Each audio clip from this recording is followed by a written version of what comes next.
நண்பர்களுக்கு வணக்கம். ஸோ கூலி உலகமே எதிர்பார்த்து கொண்டிருந்த கூலி ஒரு வழியாக தேட்டருக்கு வந்துருச்சு. தேட்டர் எப்பவும் தலைவர் படம்னாலே தேட்டரே ஆரவாரப்படும். தேட்டரே கிட்டத்தட்ட இதுவரைக்கும் இல்லாத அளவு வசூலை குவிக்கும். தேட்டர்கள் சந்தோஷமாக ஒரு படத்தை, ஒரு நடிகருடைய படத்தை கொண்டாடுறாங்க அப்படின்னா ஏறக்குறைய 50 வருடங்களாக கொண்டாடிட்டு இருக்காங்க. அதே மாதிரி சற்றும் குறையாமல் அவருடைய 50வது வருடத்துலேயும் கிட்டத்தட்ட 75 வயசில் இந்த கூலின்றது இறங்கியிருக்கு. தேட்டர் ஓனர்கள் கொண்டாடுறாங்க. அந்த மாதிரி ஒரு ஆரவாரம், ஒரு ஆர்ப்பரிப்பு, ஒரு ஜனரஞ்சகமான ஒரு இடமா மாறிடுச்சு தேட்டர். இன்னைக்கு காலையில் பார்த்தீங்கன்னா இப்போ தான் 3வது ஷோ நம்ம பேசிட்டு இருக்கும்போது 3வது ஷோ போயிட்டு இருக்கு. 3 ஷோ ஆல்மோஸ்ட் 2.5 ஷோ, அதாவது 2 முழு ஷோ, ஒரு இன்டர்வல் ஷோ. 2.5 ஷோவும் பார்த்தீங்கன்னா பிளாக் பஸ்டர் ரிவ்யூஸ். அதாவது இப்படி ஒரு ரிவ்யூ ஒரு படத்துக்கு, ஒரு கமர்ஷியல் படத்துக்கு கொடுத்துருப்பாங்களா அப்படின்னா எனக்கு தெரிய கொடுத்துருக்க மாட்டாங்க. அப்படி ஒரு ரிவ்யூ கொடுத்துட்டு இருக்காங்க. நீங்கள் பார்த்தீங்கன்னா ஜெயிலர் ஏறக்குறைய ஒரு கமர்ஷியல் படத்தை இந்த 2K கிட்ஸுக்கு மத்தியில், இந்த 2K அதாவது நம்ம இப்போ வாழ்ந்துகிட்டு இருக்க இந்த 2025 எப்படி எடுக்கணும் அப்படின்னு ஒரு கிளாஸ் எடுத்தாங்க ஜெயிலரை வச்சு, தலைவரும் நெல்சனும்.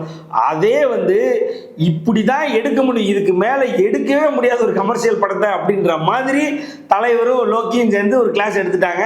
அவர் பீக், அதாவது ரைட்டிங் பீக்கஸ்ட் ரைட்டிங் அப்படி தான் சொல்லணும். ஆல் டைம் கோட் அப்படின்னா அது sorry greatest of all time writing அப்படின்னா இதுதான் அப்படின்ற மாதிரி ஒரு ரைட்டிங். அதாவது ரொம்ப இன்டென்ஸான ஸ்டோரி. இன்டென்ஸ்னா பார்த்தீங்கன்னா கைதியில் கூட இவ்வளோ இன்டென்ஸ் கிடையாது, மாநகரம்ல கூட இவ்வளோ இன்டென்ஸ் கிடையாது. அவ்வளவு ராவான ஒரு ரஸ்டிக்கான ஒரு என்ன சொல்றது, என்னடா இதை போய் ஒரு ஒரு கான்செப்டாக எடுத்து இது எப்படி தலைவரை ஓகே பண்ண வச்சிங்க, எப்படி இவ்வளோ பெரிய ஸ்டார் காஸ்ட்டை பண்ண வச்சிங்க அப்படின்ற அளவுக்கு ரொம்ப ராவாக இருக்கும். இவ்வளோ எதுக்கு ஏ சர்டிஃபிகேட் கொடுத்தாங்கன்னா, நீ படம் போய் பார்த்தீங்கன்னா தெரியும், இதுக்கு ஏ சர்டிஃபிகேட் வேற வழியில் கொடுத்தே ஆகணுன்ற மாதிரி ஒரு அந்த மாதிரி ராவாக இருக்கும். சரி சரி ராவாக தான் இருக்கும் அவருடைய ஸ்டைலில். அதே மாதிரி அந்த நைட் ஃப்ரேமில் அந்த பிளாக்கான ஒரு ஒரு என்ன சொல்கிறது, ஒரு கலரில் அப்படியே தான் போகும் போல இருக்கு அப்படின்னு பார்த்தா, சரி தலைவரை மறக்காமல் எப்படி, தலைவரை மறந்தா எப்படி அப்படின்ற மாதிரி தலைவர் படம் வேறு ஆகிப்போச்சு. அப்படின்றதுனால அவருடைய மாஸ் எலமெண்ட்ஸை படம் ஃபுல்லாக தெளிச்சு விட்டுருக்காங்க. அதாவது இது லோகேஷ் கனகராஜ் அப்படின்னா கதையில் மட்டும் ஃபோக்கஸ் பண்ணி கதையை எடுத்து கொடுத்துட்டு, அதை எழுதி கொடுத்துட்டு போயிடுவார். இதில் சூப்பர் ஸ்டாராக இருக்காரு. அப்போ அவருக்குன்னு ஒரு 50 வருஷம் ஃபேன் பேஸ் இருக்கு, 5 டெக்கேடு, 4 தலைமுறையில் இருக்காங்க. அப்போ அவங்களுக்கு சூப்பர் ஸ்டார் படத்துக்கு உண்டான கருவிகள் இருக்கணும் இல்லையா, அதை தேடி தேடி சேர்த்துருக்காங்க அங்கங்க. இன்னும் சொல்ல போனால் அவருடைய 6 படங்கள்ல இந்த படத்தில் மட்டும் தான் காமெடி ஒர்க் அவுட் ஆயிருக்கு. அது ஒரு 5 நிமிஷம் தான், ஆனால் விழுந்து சிரிக்கலாம் அந்த அளவுக்கு காமெடி ஒர்க் அவுட் ஆயிருக்குன்னா பார்த்துக்கோங்களேன். அப்படி பார்த்து சேர்த்துருக்காங்க. 2 பாட்டுடைய பிளேஸ்மெண்ட் எல்லாமே சிக்கிட்டு வைப்புலாம் ஒன்றும் இல்லை. தலைவருக்கு என்ட்ரி சாங்கே அதுதான். அந்த வைப்பு நீங்கள் எத்தனையோ தடவை நம்ம யூடியூப்ல பார்த்துருப்போம், இதில் பார்த்துருப்போம், டிவியில் பார்த்துருப்போம். ஆனால் நீங்கள் தியேட்டரில் போய் சிக்கிட்டு வைப்பை நீங்கள் என்ஜாய் பண்ணுற மாதிரி யாராலையும் என்ஜாய் பண்ண முடியாதுன்ற அளவுக்கு கொண்டாடலாம் சிக்கிட்டு வைப்பை. ஸோ அதுக்காகவே நீங்கள் அப்போவே நம்ம 100 ரூபா கொடுத்து பார்த்தோமோ, 120, 500, 5000 ரூபா கொடுத்து பார்த்தாலும் அப்போவே கிட்டத்தட்ட ஆல் ஆஃப் ஆயிரும். அந்த அளவுக்கு தலைவரோட என்ட்ரியில் பார்த்தீங்கன்னா ஒரு மிகப்பெரிய ட்ரிபியூட் கொடுப்பாங்க. கொடுத்துட்டு அப்படியே டேரெக்டாக சிக்கிட்டு வைப்புக்கு ஒரு கான்செப்டோட சிக்கிட்டு வைப்புக்குள்ளே போவாங்க.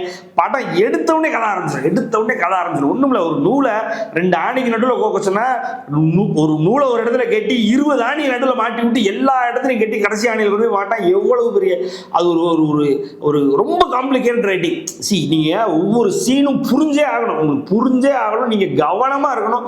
அப்படின்ற அளவுக்கு படத்தை அப்படி நம்ம உள்ள கொண்டு போயிடும். படத்தை அப்படியே உள்ள போயிடுவோம். போயிட்டு இருக்கும்போது டக்குன்னு தலைவர் மூமெண்ட் வரும். போயிட்டு இருக்கும்போது டக்குன்னு பார்த்தீங்கன்னா ஒரு பிஜிஎம் போட்டு தலைவர் மூமெண்ட் அப்படியே செம்ம பீக் ஆகும். அந்த மாதிரி இன்டர்வலுக்கு முன்னாடியே ஒரு 2-3 பீக் இருக்கும், வேற மாதிரி பீக்கு.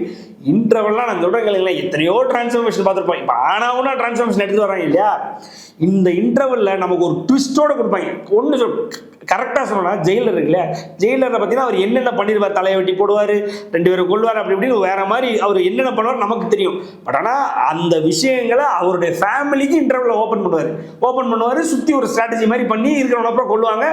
அப்போ அனிருத் பிஜிஎம் போட்டு அது ஒரு டிரான்ஸ்ஃபர்மேஷன், ஒரு மாஸ் எலவேஷன் இருக்கும் இல்லையா. ஆனால் இந்த இன்டர்வல் பார்த்தீங்கன்னா நமக்கே தெரியாத twist, 2 twist back to back வைப்பாங்க.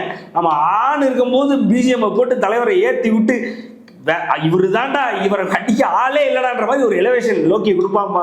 அப்பா அதெல்லாம் அதை பார்க்கறதுனே போகலாம். அங்கே ஃபர்ஸ்ட் ஹாஃபே வந்து அப்படி புல் அரிக்குங்க. வைப்பு, அப்புறம் என்ன சொல்றது, வைப்ரேஷனு, அப்புறம் கூஸ் பம்ப்ஸ்லாம் ஒரு அண்டர் ரேட்டட் வேர்டு இந்த படத்தினுடைய ஃபர்ஸ்ட் ஹாஃபை சொல்லும்போது. சரி, செகண்ட் ஹாஃபுக்கு போனோம் அப்படின்னா செகண்ட் ஹாஃபில் கதை வந்து நீங்கள் யூஸ்வலாக ஒரு படத்தை எடுத்துக்கிட்டிங்கன்னா அந்த கதை வந்து இனிஷியேட் பண்ணி அப்படியே பில்டப் ஆக்கி இன்டர்வலில் கொண்டு போய் செகண்ட் ஹாஃப் என்னன்னு நம்மளை யோசிக்க வைப்பான். இந்த படத்தில் நம்ம செகண்ட் ஹாஃப்ல ஒரு 5 கதை யோசிப்போம். ஒரு 5 மாடல் இருக்கும் போல இருக்கு, இது இருக்கும் அது இருக்கும் அப்படின்னு இஷ்டத்துக்கு யோசிப்போம். ஆனால் செகண்ட் ஹாஃப் வந்து ஒன்றும் இல்லை, ஒரு 40 நிமிஷம் அந்த கதை அப்படி மெச்சூர் ஆகும் இல்லையா, இவ்வளோதான் அப்படின்னு இந்த இடத்துல தெரியும் இல்லையா நமக்கு கம்ப்ளீட்டாக. அப்படி தெரிய வர வரைக்கும் ஒரு சீனை மிஸ் பண்ண முடியாது நம்மளால். மிஸ் பண்ணிட்டோமோ அவ்வளோதான். ஒன்றும் இல்லை, ஒரு எடுத்துக்கிட்ட நானே ஒரு 5 நிமிஷம் இன்டர்வலுக்கு அப்புறம் மிஸ் பண்ணிட்டேன். 20 நிமிஷம் எனக்கு ஒரு மாதிரி இல்லைடா எதனால இது நடக்குது அதுன்னு அப்படியே ரொம்ப காம்ப்ளிகேட் ஆகி கன்ஃபியூஸ் ஆயிடுச்சு. அதுக்கப்புறம் தான் ஓகே இதுவாக தான் இருக்கும் அப்படின்னு சொல்லி. ஸோ அதனால் இது எதுக்கு சொல்ல வரேன்னா, அடுத்த 40 மினிட்ஸ் இன்டர்வலுக்கு அப்புறம் 40 மினிட்ஸ் வந்து ரொம்ப டஃபாக இருக்கும். நீங்கள் அதை புரிஞ்சுக்கணும். இதில் விஷயம் டஃப்பாக இருக்கும் அப்படின்னா என்னன்னா, யூஸ்வலாக வந்து சாதாரணமாக ஒரு கதை எழுதி அதை நம்மகிட்ட அசால்ட்டாக டெலிவரி பண்ணிட்டு நீட்டாக போயிடுவாங்க. இது அப்படி இல்லைன்னா இதில் என்ன பிரச்சனைனா, நல்ல லாஜிக்கலான ஸ்டோரி, நல்ல ஸ்ட்ராங்கான ஸ்க்ரீன் பிளே, பட் நமக்கு டெலிவர் பண்ணுறது வந்து ரொம்ப காம்ப்ளிகேட் பண்ணி டெலிவரி பண்ணியிருக்காங்க. அது நீங்கள் ரொம்ப புரிஞ்சாங்க. இது எதுக்குன்னா, மற்ற ஹீரோக்களுக்கு ஒர்க் அவுட் ஆகும். நம்ம தலைவர் ஃபேன்ஸுக்கு இல்லை தலைவரை பிடிச்சி நம்ம பார்க்குறவனுக்கு வந்து நமக்கு ஈஸியாக வேணும். ஜெயிலரில் தலையை வெட்டி கீழே போடுவார், சிரிச்சுட்டு தான் உட்காந்துருப்போம். அதே மாதிரி எவ்வளோ பெரிய சம்பவங்கள் நடக்கும், பிளாக் காமெடின்னு போட்டு சிரிச்சு விட்டுருப்பாங்க. யோகி பாபு வச்சு ஒருத்தர் என்ன கட்டி மூட்டையில் கட்டி தூக்கி தரப்படுவாங்க, சிரிச்சுட்டு தான் இருப்போம். ஸோ அந்த மாதிரி நம்ம பார்த்து பழக்கப்பட்டவங்களுக்கு ஒரு ரஸ்டிக்கான ஒரு லோகேஷ் கனகராஜ் படத்தில் தலைவரை வச்சு பார்க்கும்பொழுது இவ்வளோ கஷ்டமாக இருக்குமானலாம் எதிர்பார்க்கவே இல்லை. ஸோ ரொம்ப கஷ்டமாக இருக்கும். அதை நீங்கள் புரிஞ்சுக்கிட்டீங்க. நீங்கள் இந்த புரிஞ்சு முடிச்சு அந்த 40 நிமிஷத்தை நீங்கள் நவுத்திட்டீங்கன்னா செகண்ட் 40 இருக்கு பாருங்களேன். நீங்கள் வாழ்க்கையில் தலைவரை இந்த மாதிரி பார்த்துருக்க மாட்டீங்க. அப்படி இருக்கும். அங்கே தான் தலைவர் படமாக மாறும். அதாவது கடைசி 40 நிமிஷம் கம்ப்ளீட் அவுட் அண்ட் அவுட் தலைவருக்குன்னே டெடிகேட் பண்ணி ஒரு நடிகனை எப்படிலாம் காட்டணும், எப்படிலாம் எலவேட் பண்ணணும், எப்படிலாம் கொண்டாடணும், செலிப்ரேட் பண்ணணுன்ற மாதிரி கடைசி 40 மினிட்ஸ் எடுத்து வச்சுருப்பாங்க. அந்த 40 மினிட்ஸ் நான் சொல்கிறேன், எனக்கு தெரிஞ்ச தலைவரை நான் பார்த்துக்கிட்டு இருந்த தலைவர் 35 வருஷமாக இப்படி பார்த்ததே இல்லை. அதுக்கு முன்னாடி நீங்கள் பார்த்துருக்கலாம், ஆனால் நான் பார்த்தது அப்படி ஒரு என்ன சொல்றது, ருத்ர தாண்டவன் சொல்லலாம். அப்படி அதுல விண்டேஜ் போர்ஷன்லாம் ஒன்று இருக்குங்க. அந்த மலை அண்ணாமலையை விட மாசா இருக்கும். படையப்பா 2 படையப்பா. அதே மாதிரி பார்த்தீங்கன்னா ஜெயிலரில் விண்டேஜ் சீன் வரும் இல்லையா, தலைவர் கெட்ட போட்டு வந்துருப்பாப்புல, என்ன அதாவது போலீஸ் கெட்ட போட்டு வருவாப்புல, அவர் யாரு அவரோட மாசை காட்டுவாங்க. அதை விட உண்மையிலே சத்தியமா சொல்றேன் 4 மடங்கு பவர்ஃபுல்லான விண்டேஜ் சீன். அதில் தலைவரை காட்டும் போது தெரிக்கும், அப்படி தேட்டர் வந்து தெரிக்கும்.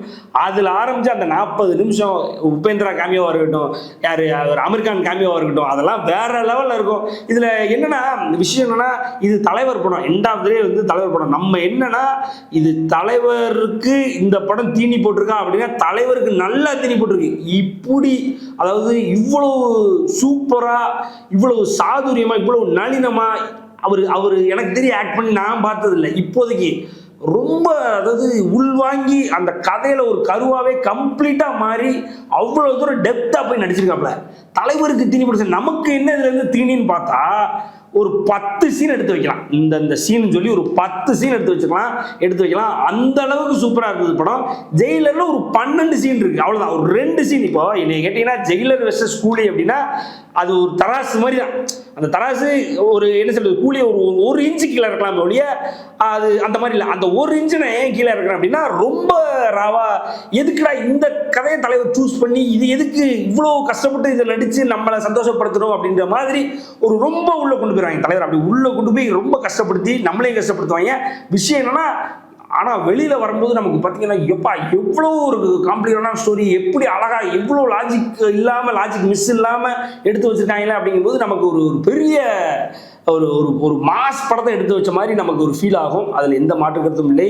அதாவது கூலின்றது வந்து ஒருத்தரும் மிஸ் பண்ண முடியாது. ஏன்னு வைங்களேன், அதாவது அதில் யாருக்காவது ஏதாவது ஒன்று இருக்கும் எடுத்துகிட்டு போகிறது. இப்போ எனக்கு எடுத்துக்கிட்டீங்க அப்படின்னா தலைவரை இவ்வளோ சூப்பராக நான் பார்த்ததே இல்லை. உண்மையிலே சொல்கிறேன். எத்தனையோ படங்களில் வேற மாதிரி இருந்திருக்காரு. ஆனால் இதில் நான் முதல்ல ஆரம்பிக்கும் போது சொன்ன மாதிரி ஒரு வேற ஸ்டைலில் தலைவரை பார்த்த மாதிரி இருக்குது. ஒரு கம்ப்ளீட் டிரான்ஸ்ஃபர்மேஷன் தலைவர்கிட்டே இருந்தது. தலைவருடைய லுக்கு, ஸ்டேச்சரு, பாடி, அவர் அசைறது, பேசுறது, டைலாக் டெலிவரி, சிரிக்கிறது முதற்கொண்டு எல்லாத்துலேயுமே வித்தியாசம் இருக்குது. அவருக்குள்ள ஏதோ ஒரு வலி இருக்குது, அந்த வலியை வந்து அப்படியே முகத்தில் வச்சிருக்காரு. அதெல்லாம் வந்து ரொம்ப அபூர்வம் தலைவர் படத்தில் பார்த்தது, நாங்கள் பார்த்தது. ஸோ அப்படிங்கும்போது இந்த கூலியை தயவு செஞ்சு மிஸ் பண்ண முடியாது, மிஸ் பண்ணிடாதீங்க. மிஸ் பண்ணால் உண்மையிலே வருத்தப்படுவீங்க. ரெண்டாவது பார்த்தீங்க அப்படின்னா ஓடிடியில் நான் இதை பார்த்து சாட்டிஸ்ஃபை ஆகும் அப்படின்றதுலாம் முட்டாள்தனம். ஏன்னா இதை போயிட்டு நீங்கள் தியேட்டரில் என்ஜாய் பண்ணாமல் ஓடிடியில் பார்த்து என்ஜாய் பண்ணிக்கிற ஆளாக இருந்தீங்க அப்படின்னா நீங்கள் சினிமாவுக்கு லாய்க்கில்லாத ஆளுங்கிற மாதிரி தான் சொல்ல முடியும். ஏன்னா சினிமான்றது தியேட்டரில் பார்க்குறது தான் வந்து அதோடைய முழுமை அடையும் அப்படின்னு நான் நினைக்கிறேன். ஸோ அப்படிங்கும்பொழுது கண்டிப்பாக தியேட்டருக்கு குடும்பத்தோடு போய் பாருங்கள். குழந்தைங்களை தயவு செஞ்சு கூட்டு போகாதீங்க. இந்த படத்துக்குலாம் குழந்தைங்க தாங்க மாட்டாங்க. ஏன்னா இந்த ஸ்டோரி நீங்கள் போய் பார்த்தா நான் சொல்லிட்டு போயிடுவேன், எனக்கு ஒன்றும் பிரச்சனை இல்லை. இன்னும் நீங்களாம் அங்கங்கே 4-5 வீடியோ பார்த்துருப்பீங்க. பட் ஆனால் இந்த ஸ்டோரியே எனக்கு தெரிய குழந்தைங்களுக்கு நான் சஜஸ்ட் பண்ண மாட்டேன். நீங்கள் ஃபேமிலியோடு போய் பாருங்கள், உங்கள் எக்ஸ்டெண்டட் ஃபேமிலியை கூட்டு போய் பாருங்கள். எப்படி எப்பயுமே ஒரு ரஜினிகாந்த் படத்தை கொண்டாடுவோமோ அந்த மாதிரி தயவு செஞ்சு போயிட்டு தியேட்டரில் கொண்டாடுங்க. இது வந்து ஓடிடிக்கான படமும் கிடையாது. ஸோ அதாவது ஒரு ஒரு ஒரு புல்லரிப்போட ஒரு மிகப்பெரிய சம்பவத்தை தலைவர் நம்ம நினைச்ச மாதிரி பண்ணிட்டாருன்ற ஒரு சந்தோஷத்தோட இன்னைக்கு நாங்கள் எல்லாரும் தியேட்டர் விட்டு வெளியே வந்தோம். சொன்ன மாதிரி 200 கோடி அடிக்கிறதுக்கான எல்லா வாய்ப்பும் இருக்கு.